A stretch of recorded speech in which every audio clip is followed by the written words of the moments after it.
잘 들리시죠? 종말론 연구소 아니고 종말론 사무소예요. 그 종말론 사무소는 에른스트 트릴치라는 신학자가 처음 얘기한 개념입니다. 제가 만든 게 아니고 원래 있었던 겁니다. 근데 어떤 거냐면 우리가 역사를 이해함에 있어서 우리의 살아가는 현실을 이해함에 있어서 종말론이 대단히 중요한데 이 대단히 중요한 종말론을 학교에서도 다루지 않고 교회에서도 다루지 않더라. 그래서 이 종말론을 어쩔 수 없이 개인이 다루게 되었더라라는 그런 한탄과 슬픔을 갖고서 종말론 사무소라는 개념을 처음 그 신학자가 창안을 했고, 이 얘기를 발터 베냐민이라는 문헌 비평가가 얘기를 할 때 제가 그 책을 방구석에서 읽고서 종말론 사무소의 개소가 시급하다라는 문장을 보고 그러면 내가 하지 뭐 해서 이제 이름을 종말론 사무소로 지은 거예요. 여러분도 알다시피 교회 안에서도 종말론 얘기가 듣기가 쉽지가 않고 학교에서도 종말론 얘기 안 하죠. 근데 종말론 얘기 웬통 다 어디서 하냐면 사이비 이단들에서는 잔뜩 다 합니다. 그래서 종말론에 대한 건전한 종말론에 대한 이야기를 청년들과 이렇게 나누고 그렇게 하자. 뭐 이런 취지로 요새 전국을 다니면서 강의하고 있고요. 오늘 또 감사하게 섬기는 교회 와서 청년들과 함께 할 수 있게 돼서 너무 감사한데 제가 체력이 되게 안 좋은데 약간 찬양하다 많이 지쳤어요. 기진맥진하고 힘이 다 빠져서 지금 너무 힘들고 그냥 주저앉고 싶고 찬양 너무 열정 있게 하는 게 부작용이 큽니다. 하나님 한 분 갈망하는 청년들 만나는 거 쉽지 않은데 여기 안산 지역에 이런 청년들이 이렇게 그득 모여있는 거 보니까 막 가슴이 떨리고 이거 혹시 오늘 눈물 나면 이거 쓰라고 얘기 갖다 놓은 거죠? 오늘 강의는 눈물 날 일은 없을 것 같아요. 네. 되게 드라이한 강의가 될 거예요. 그래서 근데 여러분 주만 바라보는 거 우리가 많이 고백하지만 사실은 정확히 말하자면 주만 바라보는 거 아니고 주를 통해 보는 거죠. 뭘 봐요? 세상 전체를요. 세상 등지고 우리가 예수만 바라본다면 그건 개토주의의 또 일환이 될 겁니다. 그거 아니고 주를 통해 세상을 읽자는 겁니다. 그래서 칼바르타는 신학자는 한 손에는 성경을 다른 한 손에는 신문을 이라고 말하기도 했죠. 그래서 우리는 주를 통해 세상을 보는 사람들이에요. 그래서 우리가 예수 믿는 사람들인 거잖아요. 예수를 믿으려면 예수가 누구인지 알아야 하고 예수가 누구인지 알고 나니까 그분의 관점으로 그분의 입장으로 그분의 시선으로 세상을 보게 되는 것이고 그래서 우리가 예수와 같은 입장에 서게 되는 것입니다. 그런 사람들을 크리스찬이라고 하잖아요. 그런데 이때 예수는요 역사의 인물입니다. 우리의 꿈속에 나타난 인물이 아니라 환상 속에 나타난 인물이 아니라 역사의 주님이에요. 그래서 우리가 갖고 있는 진리는 기독교가 갖고 있는 진리는 역사적 진리입니다. 여러분 이 뻔한 얘기를 제가 반복하는 이유는 뭐냐면 우리가 고백하는 진리가 역사적 차원을 갖고 있다는 사실이 교회에서 잊혀질 때 어떤 일이 벌어지냐면 해괴한 사이비 이단들이 범람하게 되기 때문입니다. 여러분 지금 보세요. 제가 신천지 교인들 많이 만나고 얘기합니다만 신천지뿐만 아니라 최근에 나는 신이다 넷플릭스에서 나와서 JMS도 불거졌죠. JMS뿐만 아니라 지금도 하나님의 교회 건물 지나가다 보면 계속 볼 수 있죠. 대한민국은 사이비 이단의 천국이죠. 심지어 해외로 수출합니다. 그러니까 이런 상황은 어떤 것이냐면 저 사람들이 나빴구나, 저 사람들 사이비 이단이구나, 저 사람들 되게 못됐다 이게 아니고 한국교회가 그동안 진리를 제대로 공론화시키는 일에 실패했기 때문에 우리의 이웃들에게 진리는 이거야. 기독교는 이걸 말하는 거야. 이걸 말하는 일에 철저하게 실패했기 때문에 벌어지는 현상이 오늘 우리가 바라보고 있는 사이비 이단의 범람입니다. 그렇기 때문에 이 사이비 이단의 문제를 겪는 사람들을 마주할수록 여러분 되게 아파요. 연인이, 가족이, 친구가 이 교리 분쟁 때문에 서로 헤어지고 미워하는 이 상황 자체가 대단히 쓰립니다. 근데 그 장면을 볼 때 어쩌다가 사이비 이단에 빠졌어가 아니에요. 여기엔 누구의 책임이 있는 것이냐면 지역사회 안에 있는 교회의 책임이 있는 것입니다. 이걸 우리가 뼈저리게 알아야 해요. 그러니까 저는 오늘 신천지 더럽게 나쁩니다. 이런 얘기 하려고 여기 온 거 아닙니다. 제가 여기서 하고 싶은 얘기 뭐냐면 교회가 그동안 무슨 잘못을 했는지에 대한 얘기를 하고 싶은 거예요. 이걸 수정해야 교회가 교회 스스로 반성을 하고 우리의 잘못을 수정하지 않으면 이 문제는 제대로 손댈 수가 없기 때문이에요. 혹시 여기 계신 분들 중에 사이비 이단 관련된 지인이나 친구 있는 분 혹시 계십니까? 혹시 계세요? 네, 벌써 이제 손이, 그렇죠. 그렇죠. 이제 쉽게 찾아볼 수 있는 일이 됐습니다. 어찌됐든 여러분, 오늘 제가 여러분께 드리는 얘기가 좀 여러분께 낯설 수 있습니다. 그리고 이제 강의 준비 열심히 하면서 다소 이제 제 마음속에 우려도 있었습니다. 오늘 이 내용을 여러분들이 잘 수용할 수 있을까? 이런 고민이 있었는데 제가 강의 시작 전에 여러분들께 단언할 수 있는 건 오늘 듣는 이야기가 낯설더라도 이건 여러분 거예요. 이 내용이 낯설더라도 이거 본래 여러분 거예요. 제가 하려는 건 뭐냐면 여러분이 갖고 있는 개념, 여러분이 갖고 있는 어떤 내용, 그거의 역사적 차원을 보여주려는 것이거든요. 그러니까 듣다가 좀 낯설더라도 좀 참고 또 오늘 기회가 된다면 질문 답변하는 시간 있으면 더 좋을 것 같다는 생각도 들고요. 그래서 일단 쭉 들어보시고 같이 사유해보는 그런 시간을 가졌으면 좋겠습니다. 오늘 강의 제목은 불신지옥이에요. 이 불신지옥이라는 말에 대해서 한번 생각을 해보려는 겁니다. 그래서 우리 시대에 저 지옥이라는 말을 어떻게 사용하고 있는지부터 우리가 현상을 점검을 해봅시다. 보면 신천지에서 6개월 동안 성경 공부를 배운 수료생들을 제가 표현한 거예요. 그래서 저기 가운데 보면 신천지 마크예요. 저기. 그러니까 신천지 교인이 월화 목금 일주일에 4일 동안 열심히 공부해서 6개월 동안 공부를 하고 나면 이제 수료를 하게 됩니다. 그럼 이제 자랑스러운 신천지 교인이라는 정체성을 얻게 되는 것이죠. 이때 이 사람들이 어떤 생각을 갖게 되냐면 이렇게 생각해요.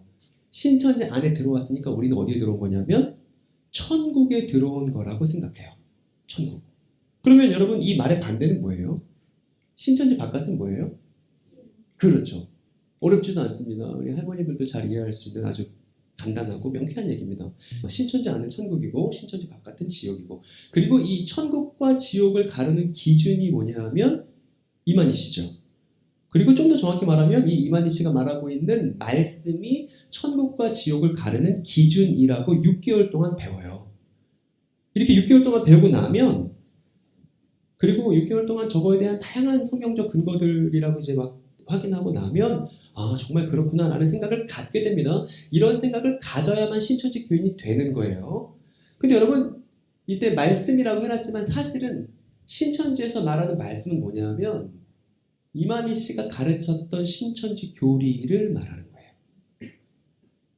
그래서 저 교리 내용을 잘 배우고 수용하면 천국에 들어온 것이고 그렇지 않으면 지옥이다. 아주 간단한 얘기잖아요. 그런데 여기서 끝나지 않고 이만희 씨가 무슨 얘기도 하냐면 탈퇴에 대한 얘기를 합니다. 신천지를 탈퇴하게 되면 지옥에 가게 되고 영벌에 들어가게 되고 또 불못에 빠진다. 이런 얘기들을 합니다. 그 탈퇴자들이 한결같이 전국에 있는 12지파에 있는 탈퇴자들이 한결같이 하는 얘기가 무슨 얘기를 하냐면 신천지에 들어가니까 이런 예시를 쓴다는 거예요. 너 가스레인지에 손 대봤어? 뭐 이런 거예요. 가스레인지에 손만 대도 그렇게 뜨겁고 무서운데 너 지옥불 들어가면 어떻겠어? 라고 지옥에 대한 두려움을 갖게 만드는 것입니다. 그리고 탈퇴하면 지옥이잖아요. 그러니까 신천지 교인들은 탈퇴를 왜 못하냐 하면 지옥에 대한 두려움이 있기 때문에 탈퇴가 어려운 거예요. 그런데 그럼에도 불구하고 매년간 10,000명 정도에 되는 사람들이 자연스럽게 탈퇴합니다. 한국교회가 일에 아무런 관심이 없고 전혀 신천지 피해자들을 돌볼 생각이 아무리 없더라도 신천지 안에서 행복을 느끼지 못하고 연간 탈퇴하는 사람들이 10,000명가량 되는데 이 10,000명은 어떻게 탈퇴하는 거냐면 지옥이라도 가겠다고 하는 심정으로 탈퇴하는 거예요. 그게 얼마나 아픈 일이 아닐 수 없습니다. 나 여기 너무 행복하지 않고 너무 힘드니까 지옥이라도 갈 거야 라는 심정으로 신천지를 탈퇴하게 됩니다. 여기까지는 신천지 얘기고요. 좀 이제 우리랑 익숙한 얘기를 해봤으면 좋겠는데 이 사람은 누구냐면 이제 그냥 지역교회 목사님이에요. 약간 전통적인 그런 교회를 하는 목사님이라고 한번 가정을 한번 해보자고요. 목사님이 말합니다. 예수 믿지 않으면 지옥이에요. 이렇게 말합니다. 여러분 아멘이에요 아니에요? 아멘이에요 했어요. 이제 뭐예요 여러분? 정신적으로 영원히 고통받고 이제 불에 막 활활 타고 여기 있는 사람들은 누구냐면 이제 교인들이죠. 여러분들이죠. 이제 여기 있는 사람들 표정이 어떻습니까? 어떻게 저 사람들 지옥 가 이렇게 걱정해 하지만 저 사람들 지옥 가는 거에 걱정을 하지만 사실은 이 내용을 믿고 있죠. 그래서 나는 천국이고 쟤네는 지옥이네 안타깝지만 어쩔 수 없네 이런 마인드잖아요. 그죠? 그래서 이제 믿는 사람은 천국이에요. 그 불신자는 지옥이에요. 이 생각을 공유하고 있는 사람들을 기독교인이라고 이제 하지 않습니까? 저도 마찬가지였습니다. 제가 모태신앙이고 어렸을 때부터 이런 교육들을 많이 받았습니다. 그리고 어머니가 제가 초등학교 때 담임 선생님 종교를 항상 알아오셨어요. 그래서 제도가 이번 담임 선생님은 교회 다니시는 분이네 이렇게. 그래서 1학년 때도 교회 다니시는 담임 선생님, 이제 2학년 때도 교회 다니시는 담임 선생님인 거예요. 근데 3학년 때 이제 문제가 생겼습니다. 어머니가 제도가 이번 담임 선생님은 교회 안 다니시더라 이렇게 얘기를 하시더라고요.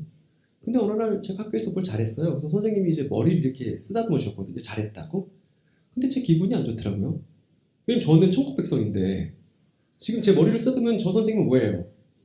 그래봤자 지옥백성이잖아요. 그래서 제가 기분이 안 좋아서 아니 왜 지옥백성인데 내 머리를 쓰다듬나? 이 생각을 제가 실천했습니다. 초등학교 3학년 때. 싸가지가 있어요 없어요? 없다고. 근데 여러분들 똑같은 생각하는 거 아니에요? 저 사람들 지옥 가는 건데 나 천국인데 다 싸가지. 아무튼 여러분, 그러니까 제가 그런 생각을 했다는 거예요. 제가 어렸을 때 실제로 그냥 경험담으로. 그래서 이런 생각, 이제 기독교인들이 공유하는 거 이제 저도 충분히 잘 알고 있다는 걸 말씀드리려고 한 겁니다. 근데 여러분 보세요. 이런 아저씨들 있죠. 여러분 이분 어떤 분인지 아시죠? 그러니까 이런 분들을 볼 때 여러분 어때요? 불편하지 않으세요?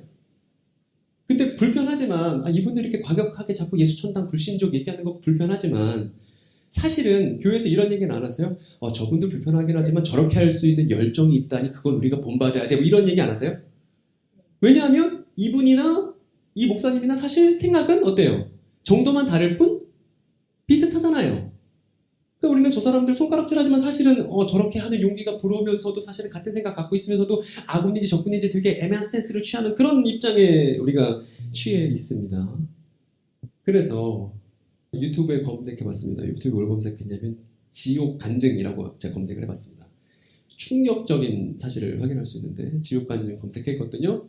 다 지옥 보고 왔다고 이제 줄줄줄 얘기하는 사람들이 있는데 충격적이게도 기독교인들도 있는데요. 맨 꼭대기에 있는 채널은 어떤 채널이냐면 여기 말하는 거예요. 저 전능하신 하나님 교회는 중국에서 만들어진 사이비입니다. 중국발 사이비예요.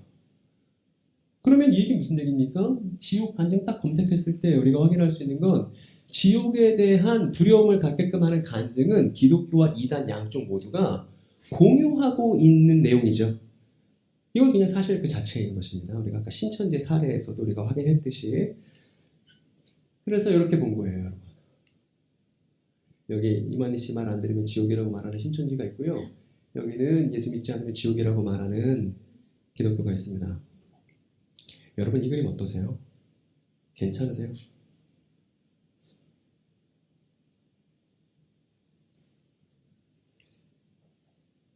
여러분 양쪽 모두 우리가 아닌 사람들은 파멸된다는 의미로 지옥이라는 단어를 사용하는 것에는 공통점이 있지 않나요? 그렇습니다, 여러분. 우리가 아닌 다른 사람들의 파멸이 지옥이라는 의미로 사용되고 있고 그걸 사이비 이단과 교회가 공유하고 있다고요. 그래서 어떻게 하냐면 신천지에서는 뭐라고 해요? 한국 기독교 지옥 이렇게 얘기합니다. 기독교에서 뭐라고 하죠? 신천지 지옥. 그래서 서로 손가락질하고 또 지옥 갈 거라고 말하고 있는 그런 대치 국면을 만들고 있습니다. 혹시 여러분 군대 갔다 온 형제 여기 계십니까? 제가 군대 가기 전에는 여기 군대 갔다 온 연령대 남성 청년들은 안 계신가요? 계신가요? 근데 얼굴은 다 갔다 오신 것 같은 느낌이 드는데 아니라고? 아니에요. 미안합니다. 제가 군대 가기 전에는 쓰지 않았던 단어가 있는데 어떤 단어가 있냐면 혹시 피아식별 무슨 뜻이냐면 아군과 적군을 구분할 때를 피아식별이라고 얘기를 합니다. 그러니까 오늘날 지옥이라는 말은 피아식별을 위해서만 쓰이는 것 같아요. 맞잖아요, 여러분. 그렇게 쓰이고 있다고요. 이게 아프지만.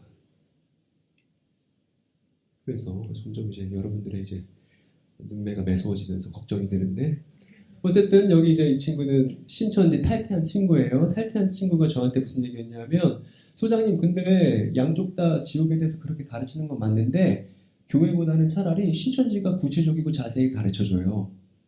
저 개신교로 돌아가서 성경 공부 들어봤는데 심심하더라고요. 이래요. 당연한 것이 이 친구 월화목금 동안 신천지 교리 C게 배웠는데 개신교로 돌아오면 성경에 대한 면밀한 공부 있어요 없어요? 잘 없어요. 물론 찬양할 수 있고 예배할 수 있고 같이 봉사도 할 수 있고 놀 수도 있지만 성경에 대한 면밀한 이해를 교육하는 교회 만나보기가 쉽지가 않습니다. 그러니까 이 친구는 본인 신천지에서 배웠던 것에 대한 해명을 하지 않은 채 그저 꿀꺽 삼키고 그 교회 집단 안에 적응해야만 하는 부담을 갖게 됩니다. 이 친구가 실제로 이렇게 얘기를 했어요. 그래서 제가 생각했습니다. 지옥에 대해서 한번 제대로 가르쳐볼까? 심심하다는 소리 절대 안 나오게끔 지옥을 완전 한번 들이파볼까? 이 생각을 했던 것이죠. 이분은 예수님이 믿네. 여기 한번 같이 한번 읽어볼까요? 네 손이 너를 죄짓게 하거든 그것은 네가 두 손을 가지고 지옥에 곧 그 꺼지지 않는 불 속에 들어가는 것보다 차라리 한 손을 잃은 채로 생명에 들어가는 것이 너무 무섭죠, 그죠? 그러면 우리는 이 말씀을 예수는 정말 어떻게 이해하셨을까? 이 성경 내용을 내가 어떻게 이해했을까 말고요. 저 사람들이 어떻게 이해할까 말고요.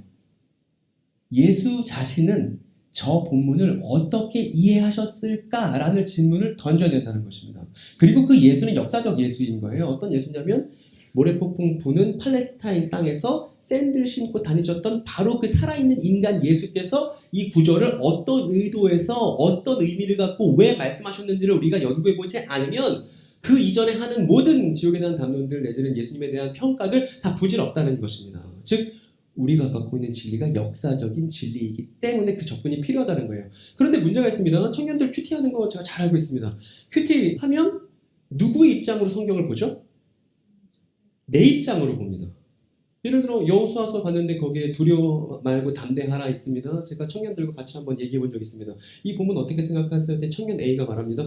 제가 지난주에 감기였었는데요. 이 구절 보니까 힘이 나네요. 제가 말문이 막혔습니다. 그럼 다음 친구 얘기해 보세요. 저 요새 공무원 시험 준비 중이라 힘들었는데 두려워하지 말고 담대하라고 얘기하시니까 공무원 시험 준비 잘할 수 있을 것 같아서 힘나요. 이 얘기는 실제 수원 지역에서 있었던 교회 얘기인데 섬기던 교회는 그렇지 않겠죠? 여러분 성경 본문을 볼 때 그런 식으로 읽는 건 읽은 게 아니에요. 자기 생각만 강화될 뿐입니다. 자기 연민만 찾을 뿐입니다. 본문을 제대로 이해한다는 건 그 시대 그 상황으로 돌아가서 그 사람들의 입장이 되지 않으면 우리는 그 본문에 대한 이해를 할 수 없는 것이죠. 그러니까 이 얘기는 뭐냐면 모든 크리스천들은 사실은 다 역사에 지대한 관심을 가져야만 한다는 얘기입니다. 왜냐면 우리가 갖고 있는 진리가 AD 1세기 팔레스타인 땅에서 벌어진 사건들을 토대로 하고 있기 때문에 그 일들에 대한 역사적 접근을 해야 된다는 것이죠. 즉 우리는 그냥 우리가 생각하는 지옥에 대해서 알고 싶은 게 아니에요. 1세기 유대인들이 갖고 있었던 지옥에 대한 생각 그리고 그 1세기 유대인들 중에 하나님의 아들이신 예수께서 지옥에 대해서 어떻게 생각하셨는지를 알아야 한다는 것입니다.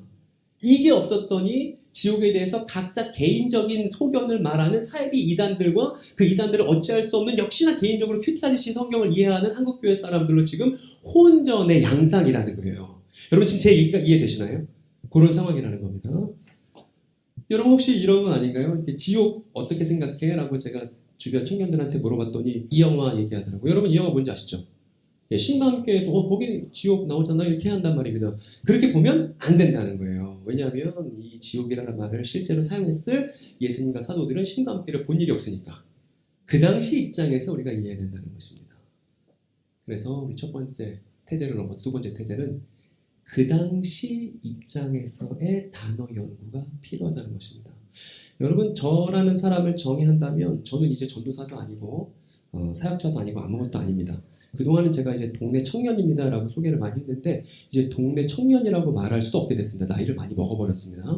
그래서 이제 동네 아저씨인데 뭐 하는 아저씨냐 하면 방구석에서 문헌 연구하는 아저씨예요. 그래서 제가 여러분께 지금 소개하고 싶은 건 제가 방구석에서 열심히 이 책 저 책 보면서 연구했었던 내용들을 소개하려고 합니다. 그래서 여러분들이 그 내용을 듣고서 잘 한번 사유해봤으면 좋겠고 저는 오늘 끝나고 소모임 있다면서요. 끝나고 소모임에서 논쟁이 완전 불탔으면 좋겠습니다. 그래서 청년들이 이제 안에 있었던 생각들 다 끄집어내놓고 맨날 이제 청년 모임 할 때 이번 주 어떻게 지내셨어요? 별일 없었어요? 네, 별일 없었어요. 네, 그럼 다음 주 봅시다. 안녕. 이거 그만하고 이런 거 이제 맨날 똑같은 거 반복하는 거 그만하고 이거 한다고 친해지는 거 아니니까 그만하고 또 안 친해지니까 수련회 때 몰빵해갖고 돈 쓰고 시간 써서 친해지는 거 그만하고 오늘 소모임 때 본인이 갖고 있는 신학적 입장과 그동안 성경에 대한 질문들에 대해서 다 끄집어내고 토론해보는 그런 청년들의 시간이 됐으면 좋겠는 바람이 있습니다. 게다가 오늘 백경환 목사님 안 오시잖아요. 저는 이렇게 하고 가면 이제 그냥 되는 것이고 이제 뒤 처리를 사역자분들이 잘 해주시면 되죠. 네, 미안합니다. 사모님 얘기하지 마세요. 지옥이요, 지옥. 여러분 이게 한국말로 지옥 그랬을 때 이건 어떤 영향이 있냐면 불교의 문화권 영향이 짙게 드러나 있는 거예요. 지옥은 불교 용어였으니까요. 근데 이 지옥이라고 이제 알아듣기 쉽게 우리나라 불교 토양이 있으니까 알아듣기 쉽게 지옥으로 번역했지만 성경 단어들은 훨씬 더 다채로운 어휘들을 사용하고 있습니다. 어떤 단어들이 있냐면 이렇게 있어요. 이렇게 하데스, 아비소스, 스올, 타르타로스, 게헨나 이런 단어들이 있습니다. 그래서 이런 단어들에 대해서 우리가 살짝 알아봐야 돼요. 그리고 별로 어렵지 않을 겁니다. 먼저 뭐부터 알아볼 거냐면 아비소스부터 알아보겠습니다. 여러분 이 아비소스에 대해서 여러분 아실지도 모릅니다. 혹시 이 영화 보신 적 있습니까? 최근 아바타로 엄청 인기를 부과하고 있는 제임스 카메론이 옛날에 1989년도인가 만든 영화입니다. 어비스라는 영화인데 내용 뭐냐면 심해 탐사를 하다가 심해 탐사 들어가니까 외계인 비슷한 고등 생명체를 만나는 영화가 어비스입니다. 이 영어로는 어비스인데 이게 신약 성경이 쓰였던 여러분 질문 하나 합시다. 신약 성경은 어떤 언어로 기록됐나요? 헬라어죠, 헬라어. 여러분 근데 표준말로는 헬라어가 아니에요. 히랍어예요. 왜냐면 그리스란 나라는 없었고 그리스란 나라 이전에 헬라스라는 나라가 있어서 헬라어예요. 근데 헬라를 한자어로 음치하면 마치 프랑스를 불란서라고 하듯이 그러면 히랍이거든요. 그래서 헬라어라고 쓰면 이거는 표준어가 아니고 히랍어라고 해야 그리스 이전에 있었던 고대 그리스어를 의미하는 겁니다. 그래서 신약 성경에 기록된 언어는 히랍어예요. 히랍어. 그래서 이 아비소스란 말은 히랍어입니다. 근데 이게 영어로 바뀌면 이렇게 어비스가 되는 겁니다. 밑바닥이 없는 구덩이를 말하는 게 아비소스입니다. 그래서 심연이라는 뜻도 생긴 거예요. 해저라는 뜻도 생긴 겁니다. 아비소스는 밑바닥이 없는 구덩이에요. 여러분 근데 생각해보세요. 밑바닥이 없는 구덩이가 물리적으로 있을 수 있어요, 없어요? 좀 어려운 일입니다. 근데 되게 환상 속에 나올 것처럼 밑바닥이 없을 만큼 완전 깊은 구덩이를 가리켜서 아비소스라고 한다는 거예요. 근데 이 아비소스가 성경에 나옵니다. 어떤 데 나오냐면 이 사람 누구냐면 그 무덤가에서 출몰했었던 귀신 들린 친구예요. 군대 귀신 들린 친구. 근데 이 친구가 예수님을 만나니까 귀신들이 말합니다. 뭐라고 말하냐면 여러분이 갖고 있는 새번역 성경 혹시 갖고 있는 친구라면 이렇게 번역이 되어 있을 겁니다. 귀신들이 뭐라고 말하냐면 자기들을 어디에 보내지 말라고 해요? 지옥. 그런데 이제 개역 한글이나 개역 개정 성경에 보면 번역이 달라요. 뭐라고 되어 있죠? 그렇죠. 무적행으로 되어 있습니다. 그러니까 새 번역은 지옥으로 해놨는데 좀 더 원문에 가까운 건 이 개역성에 가까운 것이죠. 개역 성경에는 무적행이라고 되어 있는데 이 무적행이 아비소스예요. 밑바닥에 없는 구덩이를 말하는 겁니다. 그러니까 여기는 귀신들이 이렇게 말하는 겁니다. 예수님 저희를 밑바닥에 없는 구덩이로 보내지 마시라고. 그러면 이 귀신들도 뭔가 이해가 있는 거죠. 알미 있는 거죠. 이 귀신들이 알고 있는 이야기의 출처는 어디냐면 제가 옛날 문헌 하나 소개해 드릴게요. 에녹 1서라는 문헌이 있습니다. 에녹 1서. 여러분 이거 되게 재밌습니다. 읽어볼 필요가 있습니다. 어떤 책이냐면 예수님이 나시기 200여 년 전에 쓰인 거예요. 여러분 혹시 요즘 가장 핫한 드라마 뭐 있죠? 더글로리 얘기하기도 좀 철 지났죠? 근데 더글로리 모르는 분 없잖아요. 권사님들도 다 알잖아요. 더글로리. 그러니까 시청률 엄청 높게 나와서 너도 알고 나도 알고 다 아는 드라마 있잖아요. 그런 거예요. 에녹 1서는 당대 유대인이라면 모르는 사람이 없는 그런 드라마예요. 예수님 나시기 200여 년 전에 쓰였던. 그런데 이 내용은 어떤 거냐면 여러분 에녹이라는 성경 인물이 있습니다. 이 인물 어떤 인물이냐면 안 죽었죠. 안 죽고 하나님과 동행하고 이제 사라지지 않았습니까? 이 에녹을 가상의 등장 인물로 삼아서 이 에녹이 해설해주는 구약 성경 이야기가 바로 이 에녹 1서예요. 그래서 이 에녹 1서는 당시 유대인들이 무슨 생각을 갖고 있었는지를 엿보는 데 있어서 아주 중요한 참고 문헌이 됩니다. 특히 예수님 나시기 200여 년 전이니까 예수님 당시 사람들이 무슨 생각하고 있었는지를 엿보기 아주 좋아요. 어쨌든 이 에녹 1서 내용에 보면 이 끝에 4명의 4대 천사가 있습니다. 이 4대 천사가 있고 가운데 애들은 뭐냐면 타락천사들이에요. 타락천사들이 하도 사람들을 못살게 굴고 타락시키고 이러니까 4명의 대천사들이 어떻게 하냐면 저 타락천사들을 결박해서 어디에 가둬두냐면 이렇게 해서 요 구덩이에 가두는 겁니다. 이 구덩이가 뭐냐면 정체가 아비소스예요. 이 에녹 1서에 저 타락 천사들을 4명의 대천사가 아비소스에 가둔다는 내용이 에녹 1서에 나온다고요. 그 다음에 어떻게 하냐면 그냥 가두는 정도가 아니에요. 이렇게 해요. 뾰족뾰족한 산으로 뚜껑 삼아갖고 봉인을 해버립니다. 그래서 타락한 천사들이 아비소스에 결박돼서 갇혀버렸다는 내용이 유대문은 어디에 나오냐면 에녹 1서에 나와요. 그럼 여러분 우리가 성경을 보다가 타락한 천사들이 결박돼서 감금되었다는 내용이 나왔다 칩시다. 그러면 그 내용은 어떤 내용을 뒤에 배경으로 깔고 있는 거예요? 이 에녹 1서를 뒤에 배경으로 깔고 있는 거예요. 이 사람 누구냐면 베드로입니다. 베드로가 베드로 후서에서 뭐라고 말하냐면 에녹 1서의 내용이 똑같죠? 그러니까 이거를 당대 유명했던 이야기의 인용이라는 사실을 모르면 실제로 타락한 천사가 있었어 없었어 그런 논쟁하는 게 아닙니다. 지금 이 얘기하는 건 타락한 천사들은 이제 무력하게 되었고 그리스도께서 통치하신다는 얘기를 그 당시 사람들에게 알아듣게 한 거란 말입니다. 그래서 베드로는 지금 무슨 생각하는 거냐면 요 얘기를 뒤에 깔고서 이 얘기를 하고 있는 거예요. 그런데 진짜 신기한 건 뭐냐면 여기 또 지옥 나왔죠? 근데 이때 베드로가 의도적으로 단어를 바꿔요. 뭐라 바꾸냐면 이 단어 들어보셨어요? 타르타로스요. 남자들은 이거 잘할 수 있습니다. 형제들은 잘할 수 있어요. 왜냐면 타르타로스가 어디에 자주 나오냐면 게임에 자주 나오거든. 디아블로스 이런 히라고 있는데 이게 사탄이거든요. 게임에 자주 나오거든요. 그래서 이 타르타로스 익숙할 수 있는데 여러분 타르타로스는 어디에 나오는 얘기냐면 그리스 로마 신화에 나오는 단어입니다. 그림 갖고 왔습니다. 단테 신곡에 대해서 이제 그림인데 이 사람 누구냐면 이 사람은 히랍 사람이에요. 그리스 사람이에요. 이 사람은 그리스 로마 신화 너무 잘 알겠죠? 근데 이 사람에게 타르타로스는 어떤 곳이냐면 티탄 족속이라는 옛날 고대 신들이 있습니다. 근데 이 티탄 족속이 원래 신이었는데 제우스 일당이 나타나서 걔네들을 다 무찌르고 가장 밑바닥에 있는 땅 밑에 가둬놓은 거예요. 그 티탄들을. 그리고 제우스가 왕 행세를 하기 시작합니다. 그때 가장 지옥 밑바닥에 갇혔다고 말하는 이 티탄들 지금 묶여있는 거 보이시죠? 얘네들이 갇혀있는 그 지하 감옥 이름이 뭐냐 하면 타르타로스예요. 그럼 여러분 이상하죠? 왜 지금 베드로가 이 얘기를 하면서 타르타로스라고 이걸 번역했는지 이상하지 않으세요? 분명히 이 얘기는 에녹 1서에 나오는 내용인데 베드로는 분명히 머릿속에 에녹 1서를 떠올렸어요. 에녹 1서를 떠올리면서 예수님께 반역하는 저 가짜 거짓 교사들 이 타락한 천사처럼 망할 거야 이 얘기를 하려고 이걸 쓴 건데 단어를 뭐로 바꿨냐면 타르타로스로 바꿨단 말입니다. 이 친구가 알아먹을 땐 어떻게 알아먹냐 하면 이렇게 알아먹겠죠.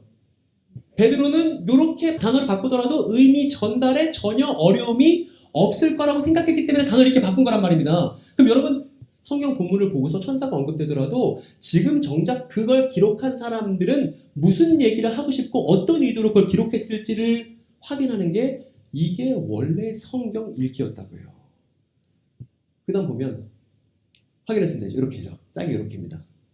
타르타로스, 아비소스 이런 단어들은 다 어떤 의미냐면 천사나 신들이 갇혀서 무력하게 된 깊은 구덩이를 말하는 것이다. 근데 이것도 퉁쳐서 다 뭐로 번역한다고요?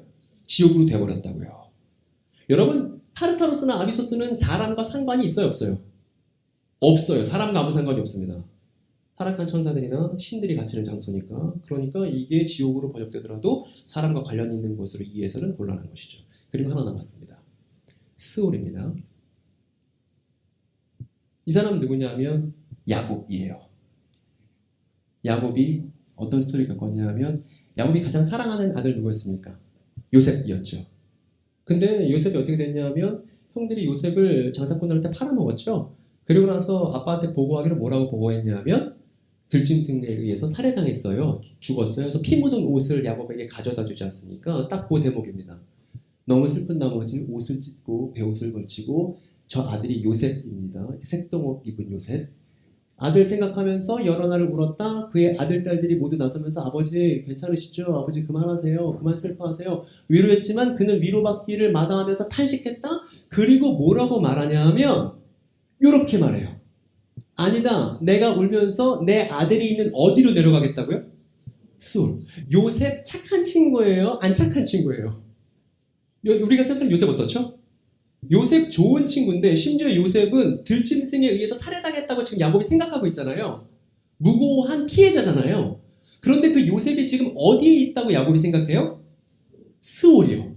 그러니까 이걸 보면 우리는 알 수 있는 스올에는 그렇게 악랄하지 않은 친구도 갈 수 있다고 고대인들은 생각했구나. 특히 야곱은 그렇게 생각했구나라는 걸 우리가 엿볼 수 있죠. 그리고 여러분 이걸 잘 기억하세요. 지금 여러분들이 보고 계신 그림이 고대인들, 고대 유대인들이 생각하던 우주상이에요. 이렇게 생각했습니다. 그러니까 지구가 평평하고 땅이 이렇게 올라와 있고 그리고 저 위에 반구처럼 하늘이 이렇게 덮고 있고 돔 형태로 덮고 있고 거기에 해와 달과 별들이 매달려 있는 이런 우주라고 유대인들은 생각을 했습니다. 근데 여러분 실제로 우주가 이렇게 생겼나요? 그렇진 않습니다. 그러나 고대인들은 이렇게 생각했으니까 우리가 고대인들의 글을 읽을 때는 저 사람들은 우주를 저렇게 생각했지라는 걸 염두하고서 읽어야 된다는 거예요. 창세기도 마찬가지입니다. 근데 여러분 지금 미국에 어떤 사람들이 있냐면 실제로 지구가 성경의 고대 유대인들이 갖고 있었던 생각대로 이렇게 지구가 돼 있는데 나사가 우리를 속이고 있다고 주장하는 사람들이 늘고 있습니다. Flat Earth Theory라고 이제 얘기하는 사람들. 근데 그 사람들 오해한 거예요.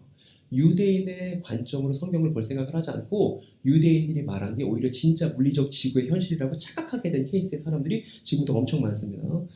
그게 아니라 유대인들이 이렇게 생각했을지라도 물리적 지구는 우리가 과학적으로 알고 있는 그대로라도 성경을 읽는데 아무런 지장이 없습니다.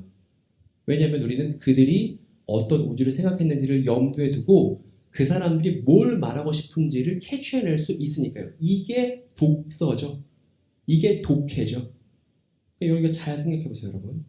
이 문제가 정리가 안 돼서 지금 교회들이 다 창조론, 진화론 막 엉망진창 됐습니다.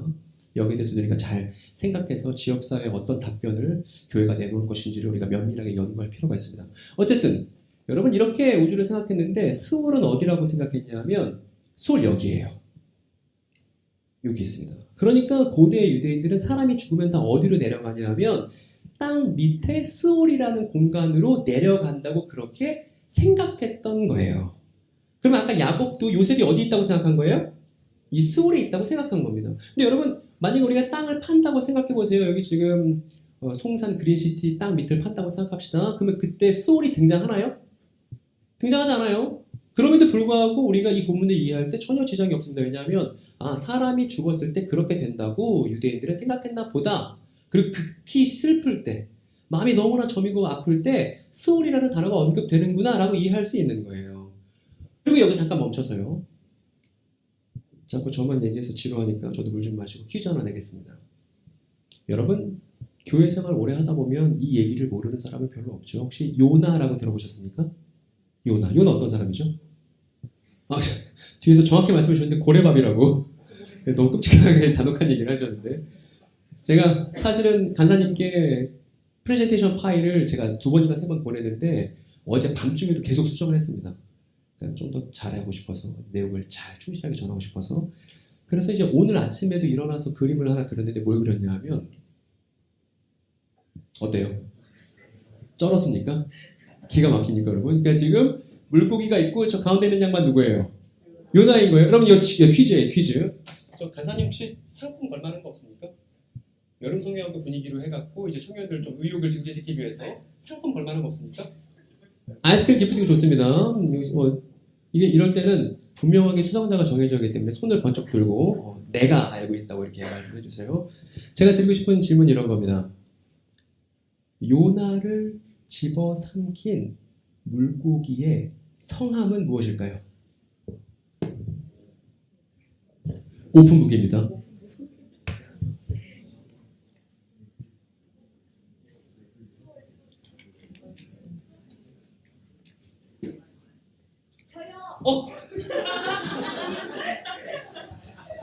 다들 조용히 해주세요. 예, 답을 진짜 제대로 말하는지 안 말하는지 들어야 되니까. 자매님 말씀하십시오. 요나서 2장 2절에 요나가 스올의 뱃속에서 부르짖었다고 나와 있습니다.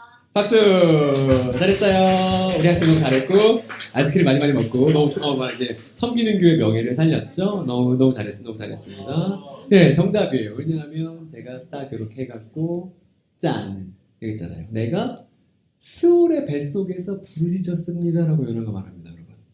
근데 사실 물고기잖아요. 수월 아니잖아요. 근데 물고기 뱃속이 괴로웠나 봐요. 그래서 죽은 사람들이 가는 공간에 있는 것처럼 내가 너무나 괴로워서 마치 아까 요셉이 죽었을 때 내가 수월로 내려가겠다고 말하는 그 아버지의 절절한 심정처럼 요나가 나 지금 수월에 있는 것 같은데 내가 부르짖습니다. 주님 이렇게 말하는 대목이에요. 이때도 요나의 머릿속에 뭐가 있어요? 이에 있는 거예요. 이런 우주가 있는 겁니다. 그러니까 지금 우리가 수월에 대한 정리를 해봤습니다. 수월 뭐냐면 고대 유대인들이 생각했었던 죽은 사람들이 가는 공간이구나. 근데 꼭 나쁜 사람만 가는 건 아니구나. 그리고 대체로 힘들어서 못 살 것 같은 사람들이 이 스월 언급을 대체로 했구나. 다윗도 했고 야곱도 했고 이제 요나도 하고 있구나. 이 정도 우리가 알게 됐단 말입니다.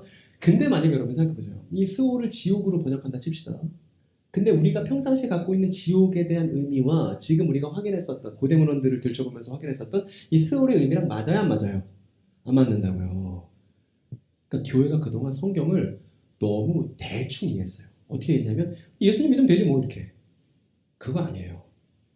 그러니까 성경을 깊이 있게 그들에 관해서 보는 게 일단 재밌어요. 정말 정말 재밌습니다. 그래서 이 기쁨을 같은 크리스천들이 나눴으면 너무너무 좋겠는데 여러분들이 잘 이 성경의 교회 청년들이 성경을 깊이 있게 보는 거 너무 제가 간절히 바랍니다. 그래서 이 사람 누구냐면 사도 요한입니다. 여기도 재밌는 게 하나 있어요. 뭐냐면 바다가 그 속에 있는 죽은 사람들을 내놓고 사망과 지옥도 그 속에 있는 죽은 사람들을 내놓았습니다. 그들은 각자 자기들의 행위로 심판을 여러분 보세요. 죽은 사람들을 지옥이 내놨대요. 그럼 얘 누구죠? 이 지옥 어떤 의미로 지금 쓰인 거죠? 우리가 방금 봤었던 스올이죠. 죽음과 동의어처럼 쓰이는 저 스올에 죽은 사람들 다 들어가 있는데 이제 그 스올이 죽은 사람들을 내놨다고 지금 요한계시록에 쓰여 있는 거 아니겠습니까? 그러니까 이때 말하는 지옥은 불교식으로 지옥으로 번역을 했지만 그 원래 의미는 스올인 거예요. 그런데 사도 요한이 저 지옥을 또 다른 용어로 바꿉니다. 어떤 용어를 쓰냐면 하데스라고 바꿨어요. 히라가 성경에. 그리스 로마 신화에 나오는 죽음의 왕이잖아요. 그런데 사도 요한은 그리스 로마 신화를 믿는 사람이 아닌데 심지어 바울은 뭐라고 그랬냐면 그 그리스 로마 신화 아무것도 아니라고 그거 갖고 족보 논쟁하는 거 따지지 말라고 그리고 그리스 로마 신화 말하는 할머니들 조심하라고 막 이렇게 디모데한테 얘기할 만큼 그리스 로마 신화를 성경이 기각함에도 불구하고 스오를 하데스로 옮기고 있단 말입니다. 이상한 거예요. 그래서 제가 구글에서 하데스 검색해서 이제 영상에 쓰려고 이 프레젠트에 쓰려고 하데스 찾는데 제가 옛날 석상 같은 거 찾으니까 저랑 같이 교제하고 있는 청년이 강의 가실 때 청년들 교회에 가는 거라면 이 그림을 꼭 쓰셔야 된다고 저한테 신신당부했던 그림이 있습니다. 하데스인데요. 이 그림을 쓰라는 거예요. 저는 잘 뭔지 몰라요. 여러분이 왜 웃는지도 모르겠습니다. 그러니까 90년대생은 모든 하데스를 다 이렇게 알고 있다고 그 친구가 꼭 이걸 써야 공감대를 얻을 수 있다고 그렇게 맞나요 여러분? 다 아는 친구인가요? 네, 안다고. 그러니까 하데스는 그리스 로마 신화에 나오는 죽음의 왕이잖아요. 근데 사도 요한이 요한계시록을 쓸 때 스오를 하데스로 옮겨 적었단 말입니다. 이거 왜 그랬을까요? 아까랑 마찬가지죠. 이 사람 누구냐면 로마 사람이에요. 그래서 그리스 로마 신화에 아주 익숙한 사람입니다. 근데 이 사도 요한은 분명히 스올 생각하고 있는데 스올 생각하면서도 불구하고 이 하데스란 말을 들을 때 이 친구가 무슨 생각할 거냐면 이렇게 생각하겠죠? 죽음의 왕이라 생각하겠죠? 근데 이렇게 하더라도 의미 전달에 문제가 없다고 판단했기 때문에 사도 요한이 요한계시록을 그렇게 기록한 거란 말입니다. 그럼 어떤 의미가 전달되나요? 죽었던 사람들 다 스올에 있었다. 근데 그 사람들 다 나왔다 이거죠. 즉 스올이 영원한 장소가 아니었다는 거죠. 마찬가지로 하데스 죽음의 왕인데 죽음의 왕이 다 죽은 사람들을 다 붙잡고 있다가 나중에 다 그 죽은 사람들이 돌아와서 부활하는 때가 온다는 의미를 전달하는 데 있어서는 하데스라고 써도 지장이 전혀 없죠. 오히려 이쪽 사람들은 이해하기가 그리스 로마 신화에 깊이 천착해 있는 사람들은 오히려 이해하기가 쉽겠죠. 그래서 이 사람들 이해하기 쉬우라고 단어를 그렇게 바꿔줬단 말입니다. 이때도 우리가 알고 있는 불교식 지옥, 고통받고 막 불에 타고 이런 지옥을 이해해서는 이 본문을 제대로 이해할 수가 없을 겁니다. 이때 아까 우리 복습 한번 해봅시다. 타르타로스랑 아비소스는 천사들이나 신들이 감금되는 더 이상 걔네들 무력화되었다고 걔네들이 패배했다고 이런 거 보여주는 내용이 타르타로스, 아비소스 그리고 이번에 하데스랑 스올은 어떤 의미였냐면 죽은 이들의 임시 처소가 하데스고 스올이었습니다. 죽은 사람들이 착한 사람이든 못된 사람이든 스올에 가는데 죽은 이들이 임시로 있고 나중에 다 돌아오게 될 거라는 얘기를 할 때 스올, 하데스 이런 단어들을 썼고 이런 게 다 지옥으로 퉁쳐져서 번역되고 있다는 것입니다. 그리고 우리 하나 남았습니다. 그 전에 여러분 단어의 바른 이해는요. 그 단어 뒤에 있는 그 당시 이야기를 알아야만 그 단어를 제대로 이해할 수 있는 거예요. 여러분 수긍이 되십니까? 그래요. 끄덕끄덕해 제가 마음이 보입니다. 그 단어를 이해한다는 건 한국식으로 이해하는 거 아니고 내 처지대로 이해하는 게 아니라 그 당시 그 단어를 이해했던 방식대로 그 단어를 이해하는 데 필요했었던 그 당시 이야기, 뒷이야기를 알아야만 비로소 그 단어를 우리가 제대로 이해하는 거라고요. 여러분 지금 제가 말씀드린 이 내용은 폭탄 같은 거예요. 엄청난. 왜냐하면 여러분 천국이라는 단어가 그 당시 유대인들에게 어떤 의미인지 숙고해 보셨습니까? 우리가 기독교에서 일반적으로 알고 있는 구원이라는 단어, 성령이라는 단어, 우리가 아주 익숙하게 고백하고 사용하는 단어들이 그 뒷면을 들춰보면 훨씬 충격적인 다채로운 이야기로 가득 그 배경들이 있다는 거예요. 그걸 확인하면 우리의 신앙 고백을 잃어버리느냐? 절대 그렇지 않습니다. 우리의 신앙 고백이 더욱더 탄탄해지고 풍성해지고 아름다워집니다. 그러니까 우리가 익숙하게 알고 있었던 단어들을 재검토해 볼 필요가 있다는 것입니다. 저는 그 중에 지옥 딱 한 단어만 갖고 지금 이렇게 하고 있는데도 안 끝나잖아요. 시간이 길어지잖아요. 그래서 이제 하나 남았는데 게헨나가 하나 남았습니다. 여러분 이게 제일 중요해요. 우리가 아까 예수님 말씀하신 말씀 읽었잖아요. 예수님 말씀하셨을 때 저 지옥이 뭐였냐면 스올도 아니었고요. 하데스도 아니었고 아비소스도 아니었고 타르타로스도 아니었습니다. 예수께서 저 말씀하실 때의 지옥은 게헨나였습니다. 그래서 우리가 게헨나의 비밀을 풀어볼 때가 됐죠. 예수님의 의중을 알기 위해서요. 여러분 이 게헨나는 신약 성경에 나오는 단어입니다. 그래서 히라버예요. 고대 그리스어로 쓰였습니다. 그런데 이 말도 번역된 말이에요. 히브리어, 구약 성경 히브리어를 히랍어로 번역해서 게헨나라고 한 겁니다. 근데 히브리어에는요 모음이 없어요. 자음만 있습니다. 그러면 요거를 자음만 남기면 어떻게 되는지 아세요? 히라버로는 저렇게 쓰는데 게헨나 이렇게 쓰는데 자음만 남기면 이렇습니다. 기역, 히읗, 니은 이렇게 표현할 수가 있겠죠? 이때 얘가 뭐냐면요 골짜기라는 히브리어예요. 골짜기. 여기 히읗, 니은은 뭐냐면 구약 성경에 뭘 말하는 거냐면 흰놈이라는 단어를 이렇게 바꾼 거예요. 그러면 게헨나라고 히라버로 쓰지만 이게 히브리어에서는 구약 성경에서는 무슨 뜻이 되냐면 흰놈의 골짜기란 뜻이에요. 그래서 게헨나라고 쓰인 그 지옥이라고 번역되는 그 말은 흰놈의 골짜기를 의미하는 단어입니다. 여러분 흰놈의 골짜기 들어보셨습니까? 흰놈 골짜기? 여기 보면 흰놈의 골짜기라는 표현이 등장합니다. 제가 읽어볼게요. 그 경계선은 다시 흰놈의 아들 골짜기로 올라가서 여부스 곧 예루살렘의 남쪽에 있는 골짜기네요. 예루살렘의 남쪽에 있는 계곡을 가리켜서 흰놈의 골짜기라고 합니다. 여기 또 두 번째 등장했죠. 제가 검색해보니까 지도가 나오더라고요. 이 지도가 아주 직관적으로 쓰였길래 갖고 왔습니다. 이렇게 되어 있습니다, 여러분. 예루살렘이 있고 예루살렘 성벽이 이렇게 들려 있고요. 저기 있는 네모칸이 성전이죠. 템플이라고 쓰였으니까 저 예루살렘 남쪽에 있는 계곡이 흰놈의 골짜기고 이게 히라버로는 게헨나고 이게 우리의 한글 성경에 뭐로 번역됐냐면 지옥으로 번역됐다고요. 그러면 여기서 무슨 일이 벌어졌는지를 알아야 우리가 예수께서 말씀하셨던 너 손 잘리는 것보다 지옥 안 가는 게 낫지라고 말씀하셨던 그 게헨나의 의미를 알 수 있지 않겠습니까?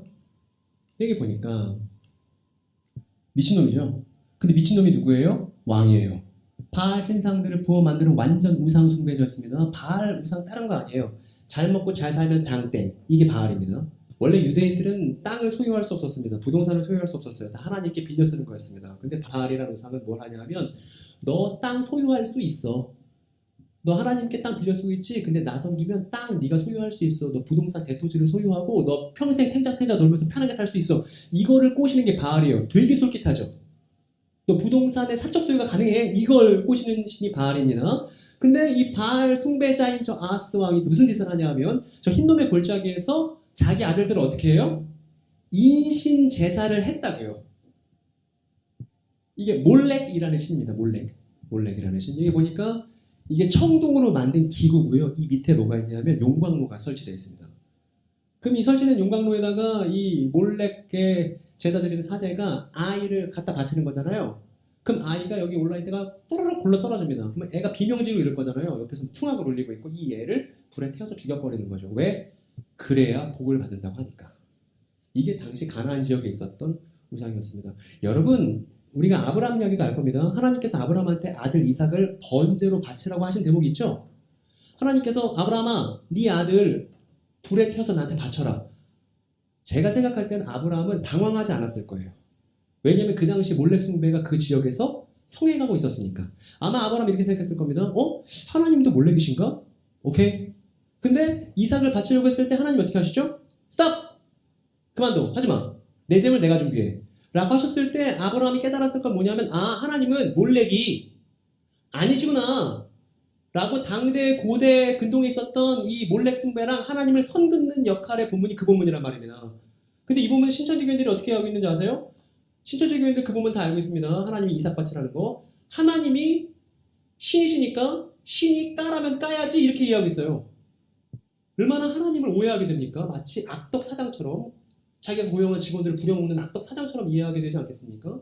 그러니까 하나님에 대해서 얄팍한 성경 이해가 그분을 오해하게 만드는 일이 벌어지는데 이거는 역사적 해석이 거기 사라졌기 때문에 벌어지는 일인 겁니다. 어쨌든 이 흰동굴짝에서 벌어지는 일은 이렇게 유대 왕에 의해서 그 아들들이 인신제사되는 장면이었고 여기서 우상숭배가 엄청 벌어진 거예요. 그렇기 때문에 이 게헨나 흰놈의 골짜기라는 곳은 뭘 의미하냐면 우상숭배가 벌어지고 있던 장소라는 의미입니다, 여러분. 그리고 여러분 하나 또 질문이요. 눈물의 예언자라는 별칭을 갖고 있는 예언자 누군가요? 그렇습니다. 예레미야입니다. 이 사람. 예레미야 본문에도 게헨나가 등장합니다. 어떻게 되냐면 제가 읽어볼게요. 그날에 오면 다시는 이곳을 도벳이나 흰놈의 아들 골짜기 나왔죠? 흰놈의 아들 골짜기라 부르지 않고 뭐라고 부를 거냐면 사륙의 골짜기라고 부를 거야 이렇게 되어 있습니다. 예언이.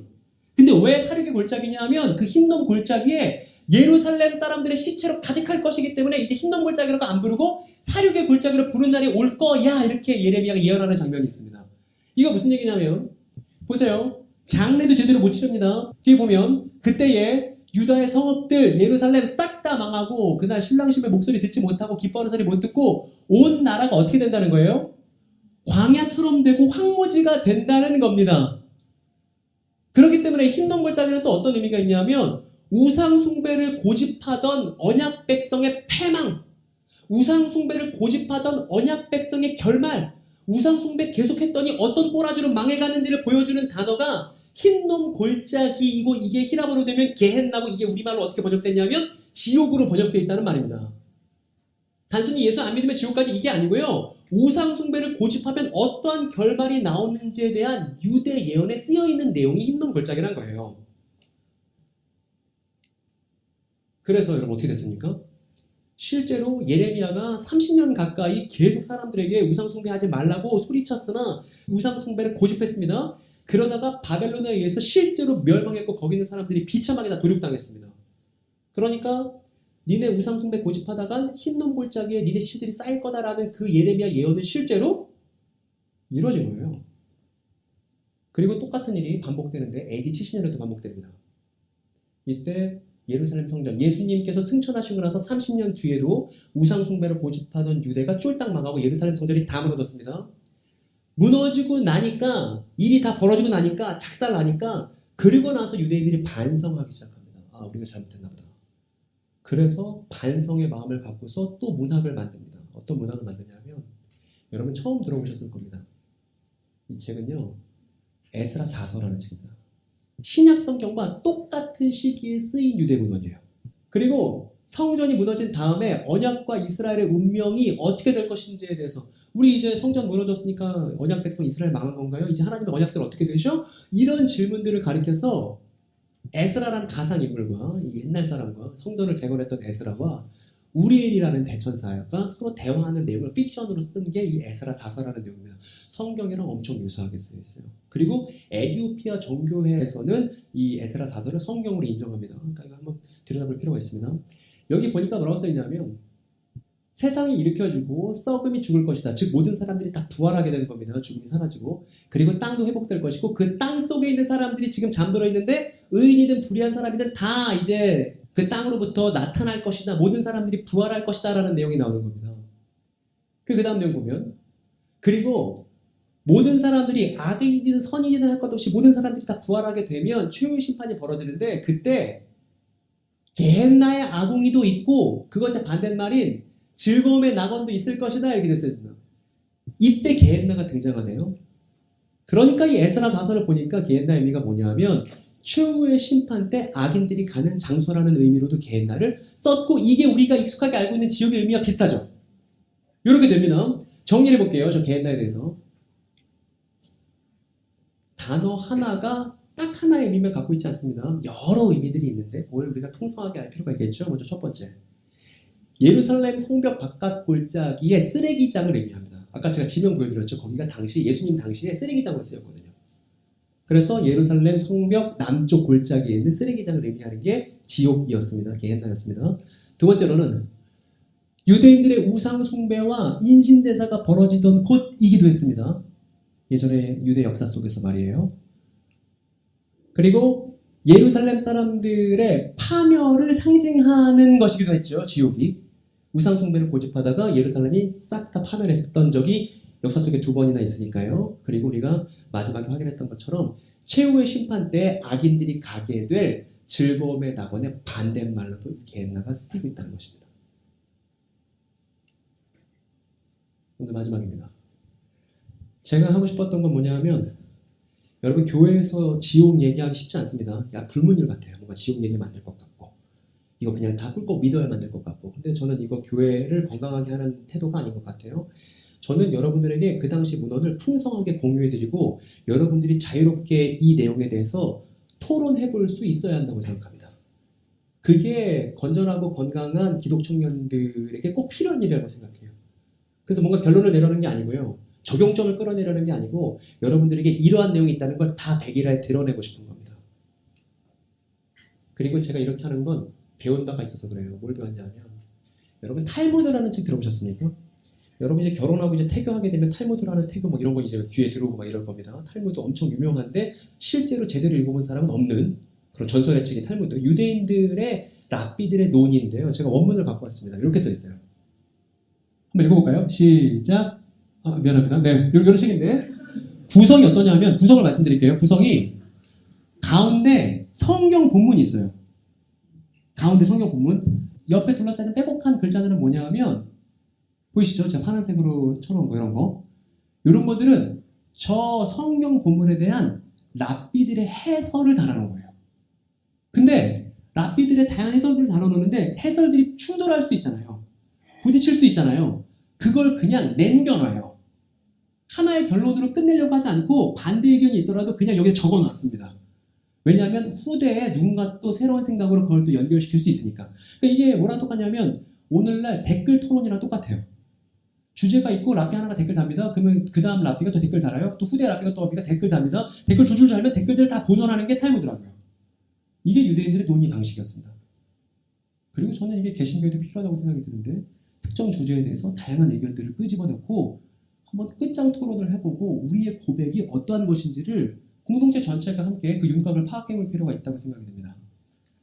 근데 여기 보면 이 이야기를 둘러싼 다양한 해석들이 탈무드의 기록 방식이고 랍비들의 다양한 논의와 합의를 볼 수 있는데 이 탈무드 안에 게헨나에 대한 논의가 있습니다. 그러니까 우리가 한번 들여다볼 필요가 있겠죠. 성경은 유대인이 기록했고 유대인이 먼저 읽었습니다. 그렇기 때문에 유대인들이 어떤 생각 갖고 있는지는 우리의 책인 성경을 이해할 때 꼭 필요한 일이 될 것이니까요. 끝날의 심판에 대해서 얘기하는데 우리는 최후의 심판이 되면 사람들이 두 종류로 나뉠 거라고 생각하잖아요. 근데 랍비들은 그렇게 생각하지 않았습니다. 어떻게 생각했냐면 일단 완전한 의인이 있다. 이 사람들은 이제 하나님께 칭찬을 받고 영광의 부활에 참여하는 재론의 여지가 필요 없는 이제 훌륭한 사람들을 말하는 것입니다. 근데 반대편에 누가 있냐면 완전한 악인이 있습니다. 아마 히틀러 이런 친구들이겠죠. 완전한 악인. 그리고 개신교는 이 두 분류로 나눠지고 끝이라고 생각하는데 랍비들은 어떻게 생각했냐면 완전한 의인도 있고 완전한 악인도 있는데 최후의 심판 때 또 한 부류가 있는데 그 부류는 뭐냐면 이도저도 아닌 애들이 있다. 이렇게 얘기를 합니다. 그래서 이걸 이제 랍비들이 다양하게 토론하는데 이런 질문들이 남죠. 어떤 사람들이 게헨나로 갈 것인가? 그리고 게헨나에 가면 어떤 처벌을 받게 될 것인가 이런 질문 생기지 않으세요? 이런 질문들을 우리보다 훨씬 오래전에 랍비들이 했고 열심히 토론을 한 기록이 우리에게 남아있다는 것입니다. 그래서 이제 랍비들이 나왔습니다. 토론을 해요. 뭐라고 얘기하냐면 이 중간 그룹에 있는 사람들과 완전한 악인이 게헨나로 간다 이렇게 합니다. 근데 그냥 게헨나로 가는 게 아니고요. 이 사람들을 어떻게 평가하냐면 몸으로 범죄한 사람이 게헨나로 간다라고 기준을 제시합니다. 랍비들이. 몸으로 범죄한 사람들이 게헨나에 간다. 그럼 여러분 몸으로 범죄한 사람들이 누군데요? 이런 질문이 들죠. 랍비들은 또 얘기합니다. 유대인의 경우에는 율법, 즉 토라를 기준으로 몸으로 범죄했는지 안 했는지를 따지는 거예요. 그런데 이방인의 경우는 어떻게 따지는 거냐면 금지된 성관계를 하면 그 사람은 몸으로 범죄하는 거야 이렇게 얘기합니다. 여러분 이게 우리가 앞에서 봤었던 신천지의 경우나 한국교의 경우가 좀 다르죠. 즉 피야 식별하듯이 우리는 천국이야 니네는 지옥이야 이게 아니라 지옥을 논하면서 랍비들은 무슨 얘기를 했냐면 무엇이 정의로운 것이고 무엇이 정의롭지 않은 것인가 이 정의에 대한 논쟁을 할 때 게헨나 얘기를 한다고요. 즉 우리는 착하고 얘는 나빠 이렇게 하지 않고 뭐가 진짜 정의로운 실천인지를 고민할 때 게헨나 얘기, 지옥 얘기를 한단 말입니다. 그리고 유대 랍비들은 생각한 거예요. 몸으로 범죄한 게 진짜 나쁜 거고 몸으로 범죄한 사람은 게헨나 가야지. 그게 설령 유대인이라 할지라도. 즉 유대인이든 이방인이든 우리 내부 사람들이든 외부 사람들이든 객관적이고 공정한 기준을 적용하려고 할 때 무슨 얘기를 했냐면 지옥 얘기를 했다는 것입니다. 누가 더 기준이 빡빡하냐면요. 이방인들은 금지된 성관계만 안 하면 돼요. 근데 유대인의 경우는 규정이 엄청 많이 등장합니다. 여기 보니까 제가 대표적인 것만 갖고 왔는데 공동체를 분열시키는 사람, 토라와 부활을 부정하는 사람, 고난을 함께 나누지 않는 사람은 게헨나에 몇 세대에 걸쳐 가게 될 거라고 오히려 유대인들이 빡빡한 기준이 적용됩니다. 즉 이거는 피하 식별을 위해서 지옥을 말하는 경우가 아닌 것이죠. 이 사람은 바울이에요. 사도 바울입니다. 교회는 사도들의 전통을 잇는 사람들이 교회인 것입니다. 그러니까 사도들의 발언이 우리한테 중요해요. 바울이 뭐라고 말했는지 여러분들이 보시고 방금 우리가 확인했었던 랍비들의 주장과 바울의 주장이 얼마나 유사한지를 확인해 보셨으면 좋겠습니다. 되게 비슷하죠. 그러니까 바울과 대단히 가까운 시기에 살았던 유대 랍비들의 논이기 때문에 생각이 비슷하다는 걸 알 수 있습니다. 몸으로 내가 어떤 실천을 했는지가 이게 지옥과 연결되어 있다는 얘기를 랍비들이 했었고 바울도 몸으로 무슨 일을 행했는지가 되게 중요하다는 얘기를 지금 똑같이 하고 있는 것이죠. 중간그룹에 대한 얘기를 좀 더 마저 하면 재밌는 게 이런 거예요. 제가 아까 반대되는 내용들도 탈무드 안에 다 수집을 해놓는다고 했잖아요. 이 사람은 샴마이라는 유명한 랍비입니다. 성경시대, 신약 성경시대, 예수의 시대에 살았었던 랍비인데 이 샴마이라는 랍비가 뭐라고 말했냐면 중간 그룹에 있는 사람들은 게헨나로 가긴 가. 근데 얼마큼 간다는 거예요? 12개월간 가. 12개월간 가서 그 게헨나의 불에 정화가 되고 나면 다시 낙원으로 오는 거야. 이렇게 주장했습니다. 그리고 나름대로 성경 근거도 됐어요. 스가랴서를 대면서 스가랴서에 불에 정화된다는 내용이 나오니까 이 게헨나에는 12개월 가는 거야 라고 얘기했습니다. 그랬더니 힐렐이라는 또 유명한 랍비가 뭐라고 그랬냐면 아니야. 중간 그룹은 게헨나에 안 가는 거야. 왠 줄 알아? 하나님은 자비로우시니까 라고 해서 시편 구절들을 갖고 왔습니다. 그리고 탈무드는 이 양쪽 내용을 다 보존을 해놨습니다. 여러분 어느 쪽이 마음에 끌리세요? 중간 그룹 게헨나 가는 게 좋으세요? 안 가는 게 좋으세요? 그리고 이제 랍비들이 합의된 내용들도 있을 거잖아요. 완전한 악인에 대해서는 합의가 되어 있습니다. 어떤 합의냐면 얘네 게헨나로 무조건 가는데 게헨나가 달아 떨어지더라도 얘네들에 대한 처벌은 안 끝나. 즉 게헨나는 영원하지 않더라도 악인에 대한 처벌은 이 완전한 악인에 대한 처벌은 영원해. 절대 안 끝나. 니네는 전혀 가능성이 없어. 라는데 이 대부분의 랍비들이 동일한 의견을 냈습니다. 또 하나 즐거운 내용이 있는데 이런 거 즐겁죠. 지옥으로 겁주려는 지도자들이 만약에 있다면 대대손손 그 사람들은 성경 교사 자격이 없어. 이렇게 랍비들도 얘기합니다. 이게 왜 즐겁냐면 이제 이 사람들 뭐예요? 랍비들의 의견에 의하면 성경 교사 자격이 없는 양반들이라는 게 이제 고대 문헌에서 확정되는 순간 아니겠습니까? 숨통입니다. 그래서 여러분 지옥은 양쪽 모두 우리가 아닌 사람들의 파멸이라고 겁주고 예전에 이런 걸로 부흥사들이 돈 많이 벌었습니다. 그런 일들이 실제로 한국교회 역사 안에서 벌어졌죠. 그렇게 됐는데 여러분 자기는 전혀 윤리적인 삶을 살지 않으면서 올바르게 살려고 분투하지 않으면서 그러면서도 우리 편은 천국이고 니네는 사탄이고 니네 지옥이야 라고 말한다면 전형적인 그런 인간상은 누구 인간상이냐면 이사라의 인간상이죠. 여러분 그리고 실제로 믿지 않는 사람들이 교회를 볼 때 다 이사라들로 볼 수 있겠죠? 니네 우리랑 다른 게 뭐야? 니네 무신론자보다 더 윤리적인 게 뭐야? 니네 똑같잖아. 근데 왜 니네는 천국이고 니네는 왜 다른 사람들 지옥 간다고 생각해? 니네 이사라들이야? 우리가 뭐라고 말할 겁니까 여러분? 세속사회에서 개신교가 희화화되고 있을 때 우리가 갖고 있는 믿음의 내용들을 점검해 볼 필요가 있는 거예요. 제가 하고 싶은 얘기 이런 거예요. 지옥이 있다 없다 내지는 피하 식별을 위해서 사용되기보다는 지옥의 논의는 고대에 항상 어떤 식으로 쓰였냐면 뭐가 정의로운 실천인가를 논의할 때 지옥 얘기가 나왔다는 것입니다. 개나 논의가 나왔다는 것입니다. 무엇이 우상숭배인가? 우상숭배하면 어떻게 되는가? 니네 왜 지금 그런 실천을 하는 거야? 그렇게 살면 안 돼. 하나님 주신 몸으로는 그렇게 살면 안 되는 거야. 이런 얘기를 할 때 개나 얘기가 나왔다고요. 즉 윤리적이고 정의로운 실천 얘기를 할 때 개나 언급이 됐는데 지금은 올바른 실천 얘기가 싹 빠지고 피하 식별 내지는 겁주기 위해서 있다 없다 정도로 지옥 논의를 하는 게 이게 우리가 속한 기독교 전통과 맞지 않다는 것입니다, 여러분. 이걸 우리가 한번 숙고해 볼 필요가 있다는 거예요. 그래서 제가 유대문헌 잔뜩 들여다보지만 결국 결론은 어디서 내야 되죠? 우리가 하는 논의들은 결론을 예수님에게서 내야 됩니다. 그러면 이제 예수님께서 아까 하신 말씀, 그 말씀을 우리가 지금까지 배워왔던 내용들을 토대로 다시 읽어봅시다. 요까지 하려고 제가 긴 시간 설명을 드렸던 것이니까요. 여러분, 일단 예수님이 이 말씀하신 게 겁주려고 하신 걸까요? 만약에 니네 겁 옴팡 먹고 내 말 들어라 라고 말씀하신 거면 예수님은 성경교사 자격이 있어요, 없어요? 없을 겁니다. 이 말씀이 피하 식별을 위해서 하신 말씀인가요? 그냥 나 따르면 그냥 장땡이고 나 안 따르는 사람 다 지옥으로 그냥 죽어버려 이런 얘기 하실 건가요? 아닐 겁니다. 만약에 우리가 배워온 내용들을 적용한다면 예수님은 뭔가 정의의 원칙을 제시하시기 위해 올바른 실천이 무엇인지를 제시하시기 위해 이 게헨나 언급을 하셨다고 가정을 해보자고요. 그런데 읽어보니까 요 구절만 딱 읽으면 겁먹기 딱 좋습니다. 지옥, 손 자르는 거 이런 얘기 나오잖아요. 근데 위에 보니까 뭐가 있냐면 네 손이 너를 죄짓게 하거든이 등장하네요. 근데 여러분 무슨 죄예요?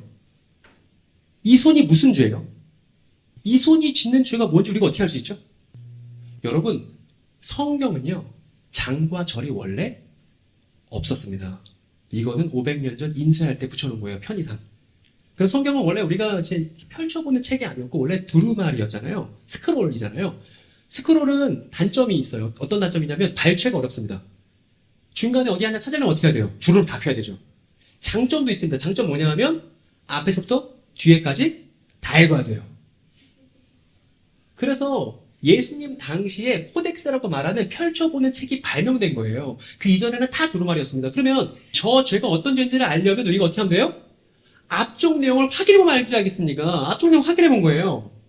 올라가 보면 이렇게 써 있습니다. 제가 읽어볼게요. 또 나를 믿는 이 작은 사람들 가운데 하나라도 죄짓게 하는 사람은 어떻게 된대요? 목에다가 연자맷돌 메고 바다에 빠지라고 얘기합니다. 저 목에다가 연자맷돌 메고 바다에 빠지라는 얘기는 바벨론 심판에서 예레미야가 했던 말이에요. 그때 예레미야가 돌에다가 바벨론 저주를 기록한 문서를 매달고서 그걸 유프라테스 강에 빠뜨리면서 바벨론도 다시는 떠오르지 못할 거야 이렇게 말씀하셨거든요. 즉 누구라도 작고 연약한 사람을 죄짓게 만드는 일을 한다면 그 사람은 바벨론의 파멸과 똑같은 파멸을 받아야 되고 그렇게 다른 사람을 죄짓게 만드는 그 손을 어떻게 하라는 거예요. 작고 연약한 그 사람을 죄짓게 만드는 그 손은 잘라버리고 걔네 안 가는 게 낫겠지? 이 얘기 뭐냐면 정의의 원칙을 제시하신 것입니다. 어떤 거예요? 작고 연약한 사람을 죄짓게 하면 돼요, 안 돼요? 그거 절대 안 된다는 얘기를 하려고 예수님께서 말씀하신 상징이 게헨나라고요. 이게 앞뒤만 잘 봐도 드러납니다. 좀 더 넓은 문맥으로 이거 확인해 볼게요. 얘네 누구냐면 여러분께 기억나십니까? 이게 베드로입니다. 아까는 멀쩡한 얘기했지만 이 당시만 해도 멀쩡하지 않았습니다. 사도 요한입니다. 이 두 친구 어떤 얘기들을 하고 있는 친구들이냐면 예수께서 십자가 지시기 전에 저요 남들보다 높은 사람 되고 싶어요 이러고 있습니다. 이게 마가복음 9장 33, 34잖아요. 그런데 예수께서 말씀하셨던 연약한 사람들, 작은 사람들 죄짓게 하지 마 이게 42절이잖아요. 43절이 게헨나입니다. 근데 이 문맥을 싹 다 잃어버리고 걔네만 똑 떼고 와서 지옥 진짜 있죠? 이렇게 얘기하는 건 성경을 안 읽어도 할 수 있는 얘기예요. 불교도 할 수 있는 얘기입니다. 좀 더 이 문맥을 또 역사적인 차원에서 보면요. 요렇게 요 당시 남들보다 높아지고 싶어 했던 제자들도 사연이 있죠. 예수님께서 예루살렘 가까이 오니까 예수님이 왕 되실 거라고 이제 제자들이 생각했습니다. 그랬더니 제자들 중에 2명이 와서 뭐라 그래요? 예수님, 저 예수님 왕 되시면 저는 좌의정 시켜주시고요. 얘는 의정 시켜주세요. 이러니까 그 얘기를 나중에 남은 제자들이 알고서 분개하죠. 아니 얘네 먼저 선수 쳤네 이렇게. 나중에는 그 세베대 아들들 엄마가 와서 치맛바람을 휘둘립니다. 우리 아들내미들 좀 이렇게. 그러니까 이렇게 권력을 추구하는 제자들에게 하신 말씀이 게나는 뭐랑 관련이 있냐면 권력을 추구하다가 작고 약한 사람들을 죄짓게 만드는 사람들에 대한 단죄, 그것을 윤리적으로 거절하려는 예수의 말씀이 게나였다는 것이죠. 이 당시 어땠냐면 유대 성전입니다. 성전을 차지하고 있었던 지도자들이 있었죠. 이 지도자들 무슨 얘기했냐면 이런 얘기를 많이 했습니다. 성경을 해설하면서 이 성경 해설을 갖고 어떤 결론을 냈냐면 우리가 곧 정의이고 저 이방인들은 악이야. 그러니까 우리 똘똘 뭉쳐서 저 악에 맞서 싸워야 돼. 이런 얘기들을 성전에서 맨날 설교한 거예요. 그리고 당시 글자를 읽을 수 없었던 유대인들은 이 얘기를 그냥 듣고 믿고 있었습니다. 그리고 우리는 절대 안 망해. 성전 공동체인 우린 절대 안 망해. 그래서 베드로 성전 보면서 저 성전 대단하지 않나요? 건물 보면서 막 의리의리하다고 찬양하고 이런 일들이 마태복음 24장에도 벌어집니다. 이런 상황이었던 것이죠. 그런데 여러분 이렇게 이방인들을 악마화하고 자신들의 권력을 정당화하려고 하는 유대 지도자들이 이렇게 자신들의 힘과 세력을 쥐고 있고 그러면서도 나타난 예수에서 불안해하고 있을 때 유대 사회 내에서 어떤 극심한 문제가 벌어졌냐면요. 과부예요. 여러분, 과부. 여러분 당대는 강력한 남성 우월주의 사회였습니다. 뭘 보고 알 수 있냐면 남성들이 결혼도 쉽게 하고 이혼도 쉽게 할 수 있었어요. 그래서 많은 여성들이 졸지에 과부가 됐습니다. 여러분 과부가 되면 언약 백성에서 끊어지는 거예요. 그리고 먹고 살 길이 막막해집니다. 그러면 먹고 살 길이 막막해진 과부가 할 수 있는 일은 뭐밖에 없죠? 몸 파는 일밖에 없어요. 그럼 당시 뭐 피임이 있었겠어요? 뭐가 있었겠어요? 그러면 그렇게 과부가 많을 때 모두 많이 양산이 되죠? 고아들입니다. 고아와 과부들이 잔뜩 생겨나는 거예요. 여기서 권력을 추구하고 있을 때. 근데 제자들, 예수를 따르는 제자들이 지금 뭘 바라고 있습니까? 마찬가지로 권력을 지금 바라고 있는 상황이 지옥을 말씀하신 그 정황입니다, 여러분.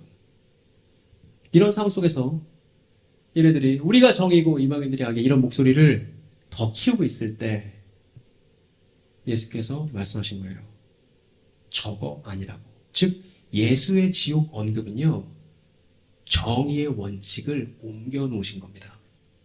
예수께서 지옥을 말씀하신 문맥은 힘이 권력이고 힘이 정이고 힘이 진리라고 믿고 저 유대 공동체가 맞다고 생각했을 때 그 원칙을 그 윤리의 원칙과 정의의 원칙을 예수께서 옮겨 놓으신 거라고요. 그때 게헨나가 언급된 겁니다. 즉 게헨나는 무엇이 정의로운 실천인가와 함께 언급됐다는 걸 우리가 잊어서는 안 돼요. 그래서 예수께서 9장 35, 36절이죠. 게헨나가 언급됐던 바로 그 본문입니다. 마가복음 9장. 니네 자꾸 왜 먼저가 되려고 해? 자꾸 권력 쟁취하려고 해? 그거 아니야. 가장 밑바닥으로 내려와. 그리고 그 밑바닥에 가장 먼저 내려가신 분이 누구예요? 그렇죠. 그래서 죽으신 거잖아요. 그리고 어린이 하나를 데려다가, 그러니까 아마 어린이 하나가 엄청, 지금은 어린이 보기 쉽지 않지만 그때 어린이들이 엄청 돌아다녔나 봐요. 예수께서 하나 데려다가 보란듯이 12제자들 보란듯이 권력을 추구하는 12제자들 보란듯이 당시 사람 취급도 받지 못하던 어린이를 끌어안고서 뭔가 말씀하신 거죠. 끌어안고. 여러분 성경 말씀에 복음서 본문에 예수께서 분개하셨다는 내용이 몇 개 안 나와요. 근데 예수께서 분개하셨다는 내용 중에 하나가 뭐냐면 어린이들이 예수께서 찾아왔습니다. 제자들이 막았어요.